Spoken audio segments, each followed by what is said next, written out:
sempat nyebut gini, koreksi saya kalau salah ya.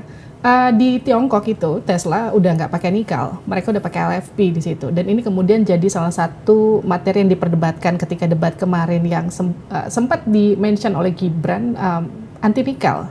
Sampai kemudian keluar statement itu dan pembohongan publik karena Tesla tetap pakai nikel, intinya gitu. Gimana respon itu? Sekali lagi, ini semuanya di ruang publik. Ya, semua orang bisa membuka podcast terkait dan melihat bahwa yang saya sampaikan adalah semua mobil Tesla yang dibuat di Tiongkok. Ya, bukan semua mobil Tesla. Tentunya saya tahu bahwa mobil Tesla di Amerika tetap pakai nikel. Ya. Jadi pertama terima kasih atas peluangnya untuk meluruskan hal itu. Ya. Kedua ya tentu saja kami tidak anti nikel. Ya.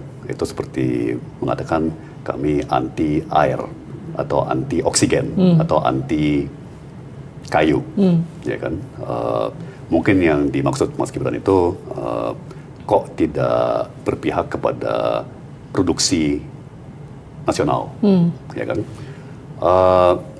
Saya kira jawaban Pak Muhaimin kemarin sangat pas, ya sangat sempurna.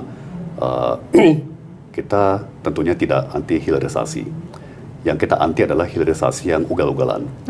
Ya, dan saya kira inilah manfaatnya debat dan proses kampanye dan pemilu ya. Semakin banyak warga bisa melihat data-data, fakta-fakta bahwa industri nikel baik pertambangannya maupun smelternya memang banyak sekali masalah dan semakin bermasalah, ya kan? Baru beberapa minggu lalu ada beberapa kecelakaan yang memakan korban puluhan pekerja. Ya, itu menunjukkan bahwa ini smelter-smelter yang tidak sesuai syarat. Ya, dalam hal ini tentunya syarat perlindungan pekerja, kondisi kerja yang aman. Ya, belum lagi aspek lingkungan hidup. Jadi bagi saya sangat ironis ya bahwa kita mempromosikan industri yang sangat berpolusi di dalam debat cawapres yang membicarakan atau temanya adalah lingkungan hidup. Ya, justru industri tambang nikel, smelter nikel saat ini, ya contoh yang sempurna, ya bagaimana kita mengesampingkan dan bahkan mengorbankan lingkungan demi pertumbuhan ekonomi, demi pertumbuhan industri. Ya, dan itu hemat kami melanggar nilai-nilai dan norma-norma kita sebagai suatu bangsa. Ya.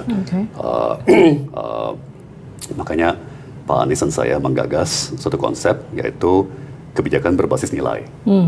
Ya, jangan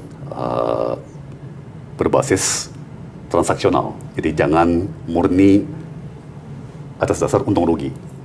Ya, jangan cuman wow ekspor kita melonjak berapa puluh miliar dolar.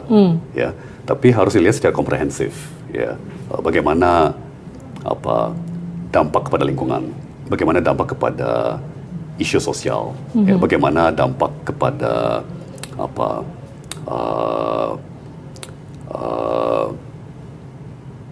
keharmonisan masyarakat. Ya kan, jadi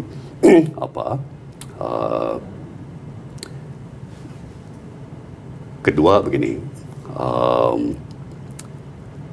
hilirisasi ini kan kata keren untuk sebuah industri yang sudah ada ratusan tahun, ya namanya industri pengolahan.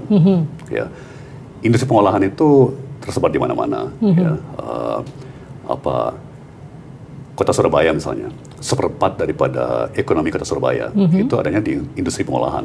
Ya, karena banyak sekali komoditas dari Indonesia Timur itu masuknya ke Jawa melalui pelabuhan Surabaya, kemudian di Surabaya diolah dulu menjadi barang menengah gitu ya, intermediate product, sebelum kemudian diteruskan ke pabrik-pabrik di Jawa Timur, Jawa Tengah dan Jawa Barat dan Jakarta, ya kan. Jadi kita akan dorong terus pemahaman masyarakat yang lebih komprehensif, lebih tepat ya mengenai industri pengolahan dan peranannya dalam sebuah ekonomi yang sehat dan seimbang.